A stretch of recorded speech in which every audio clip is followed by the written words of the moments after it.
এখন আমরা শিখব দুটি মুদ্রা নিক্ষেপের সম্ভাবনা ও নমুনা ক্ষেত্র। তো দুটি মুদ্রা নিক্ষেপে নমুনা ক্ষেত্র ও সম্ভাবনার ক্ষেত্রে এখানে তোমরা এখানে লিখবা মুদ্রা নিক্ষেপ, এভাবে লিখবা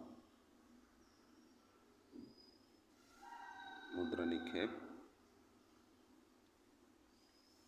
তারপর যেহেতু দুইটা মুদ্রা বলছে, দুইটি মুদ্রা নিক্ষেপ, একদিকে তোমরা এস দেবা, একটি মুদ্রা এস, অপর একটি মুদ্রা টি।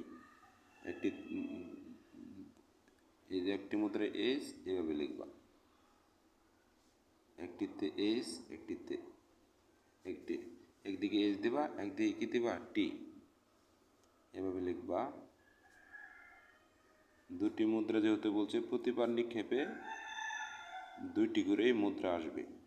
যে টি, এটি এদিকেও দিতে পারতা, এস এদিকেও দিতে পারতা, একই কথা। তো দুইটি মুদ্রার নিক্ষেপে নমুনা বিন্দু সমূহ হবে 4টি, তা প্রতিবার নিক্ষেপে দুইটি করেই ফলাফল আসবে। তো এই যে এদিকে এস, এদিকে টি, এখন তোমরা এদিকে এস থেকে কি দেবা, টি, এস থেকে টি, আর টি থেকে এস। এই যে তোমাদের প্রবাবিলিটি হয়ে গেছে। এখন নমুনা বিন্দু সমূহ, সুতরাং নমুনা বিন্দু সমূহ দুইটা করে মুদ্রা যেহেতু নিক্ষেপ করা হয়, প্রতিবার দুইটা করে আসবে নমুনা বিন্দু। এই যে এইচ এস, এস টি, একবার লিখবা এইচ এস আর একবার এস টি। দেখো এইচ এস, এস টি, তারপর এখন এদিকে লেখো, এটা তো শেষই, টিটি, টিটি, এইভাবে লিখবা টিএস,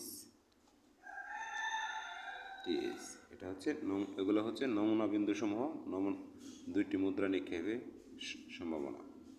তারপরে নমুনা ক্ষেত্রে লেখো, এখন নমুনা ক্ষেত্র আমরা লিখব, নমুনা ক্ষেত্র এস দ্বারা প্রকাশ করে, এস ইকুয়াল, এভাবে সেকেন্ড ব্র্যাকেটে আটকে দিব, নমুনা বিন্দু সমূহ লিখে দিব, এস এস, এস টি, তারপর টিটি, টিএস। এভাবে আমরা দুইটি মুদ্রা নিক্ষেপের নমুনা বিন্দু এবং নমুনা ক্ষেত্র বের করব খুব সহজে, অল্প সময়ে। আর এখান থেকে আমরা মুদ্রা নিক্ষেপে দুইটি এস কিংবা দুইটি টি আসার সম্ভাবনা বের করতে পারব। এবং পরবর্তী ক্লাসগুলোতে আমার এই সম্ভাবনার উচ্চতর গণিতের সব ধরনের সমস্যা খুব সহজেই এভাবে তোমাদের জন্য সমাধান করব। তোমরা আমার ক্লাসগুলি স্কিপ বা না টেনে একটু দেখবে এবং কোন ধরনের গাণিতিক সমস্যার সম্মুখীন হও আমাকে কমেন্ট বক্সে জানিয়ে দেবে। আমি তোমাদের সুন্দর একটি ভালো মনোযোগী একটি ক্লাস উপহার দেবে এবং ভালো রেজাল্ট যেন তোমাদের হয়, তোমরা অল্প সময়ে গণিতে A+ পাবা, উচ্চতর গণিতে। ধন্যবাদ সবাইকে। আসসালামু আলাইকুম।